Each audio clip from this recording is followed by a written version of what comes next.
Olá, boas-vindas a mais essa análise. Para quem está na luta pela aprovação em concursos, a gente sabe bem que interpretação de texto é muito mais do que uma matéria.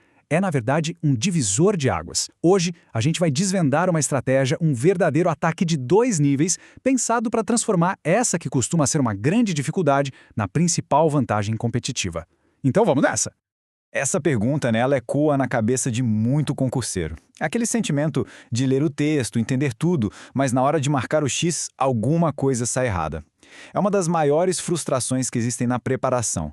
E olha, na maioria das vezes, são justamente esses pontinhos que separam o nome da lista de aprovados. Mas o nosso objetivo aqui é justamente esse: pegar essa fraqueza e transformar em força total. Sendo bem direto, as questões de interpretação são feitas para serem difíceis. Elas não estão ali só para testar se a pessoa sabe ler. Elas testam a nossa capacidade de raciocinar, de pensar de forma crítica, e tudo isso sob a pressão do relógio. As bancas usam essas questões como um verdadeiro filtro, sabe? Para selecionar quem passa. E para isso, elas criam armadilhas muito sutis, que se parecem demais com a resposta certa. Então aqui a gente tem os dois grandes vilões da história, o tempo e as alternativas.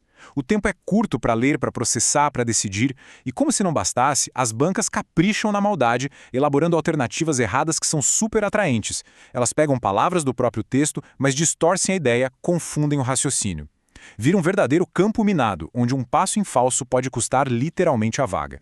E é aqui que a nossa estratégia começa a virar o jogo. A primeira camada do nosso ataque é uma técnica genial, inspirada no método do professor Álvaro Ferreira. A ideia parece estranha no começo, mas é extremamente poderosa. A gente vai analisar as alternativas antes mesmo de ler o texto. É isso mesmo.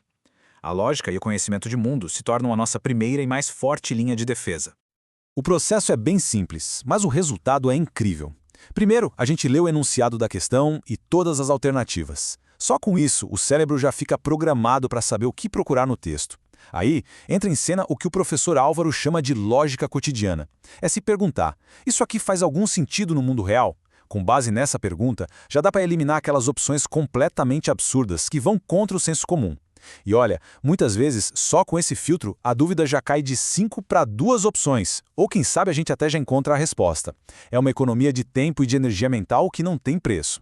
E aqui está o segredo de tudo, o pilar dessa primeira etapa.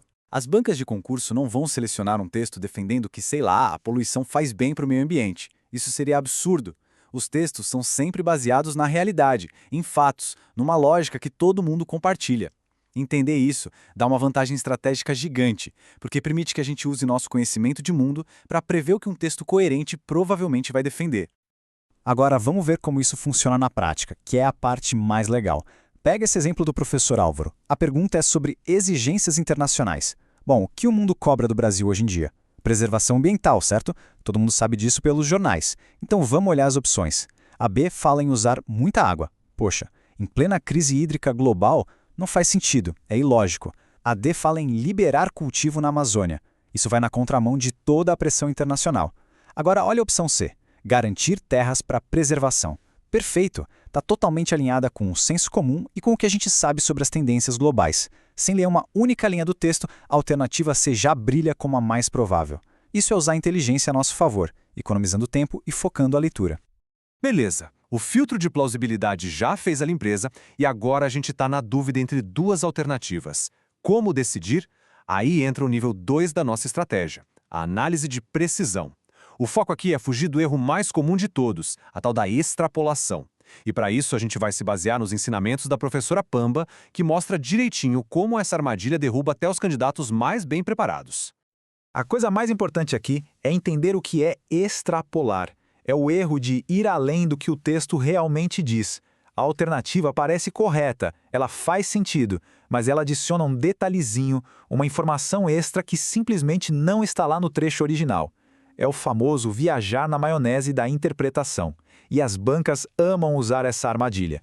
Vamos analisar esse exemplo da professora Pamba, que é curto, mas muito poderoso. A frase é simples. Passei a vida atrás de leitores e agora busco leitores. A grande questão é, o que a gente pode concluir com 100% de certeza se baseando apenas, única e exclusivamente, nessas palavras? E esse slide aqui mostra a diferença de um jeito brilhante. Uma dedução válida, a correta, é geral. Eleitores lembra político, leitores lembra escritor. Então, dá para concluir que houve uma mudança de profissão. Ponto final. Isso o texto apoia. Agora, a extrapolação é o erro. Dizer que a pessoa era um senador é adicionar um detalhe que não existe no texto. Poderia ser vereador, deputado, presidente, não sabemos. Dizer que agora escreve romances também é extrapolar. Poderia escrever crônicas, poesias, artigos técnicos. A banca coloca esses detalhes específicos justamente para pegar quem não presta atenção. E essa é a lição de ouro do nível 2. Na dúvida entre uma alternativa mais geral e uma outra cheia de detalhes, desconfie da específica. Volte ao texto e faça um teste. Cada palavrinha dessa alternativa tem uma base direta no que foi lido? Se tiver um único detalhe que foi só uma suposição, provavelmente essa é a armadilha da extrapolação. A resposta certa é aquela que o texto abraça por completo, sem tirar nem pôr. Certo. Agora vamos juntar as duas partes. Porque não são duas técnicas separadas. É um sistema único, integrado. É um ataque em duas fases. Primeiro uma visão mais ampla, a visão macro, para limpar o terreno. E depois um ataque de precisão, o micro, para acertar o alvo em cheio.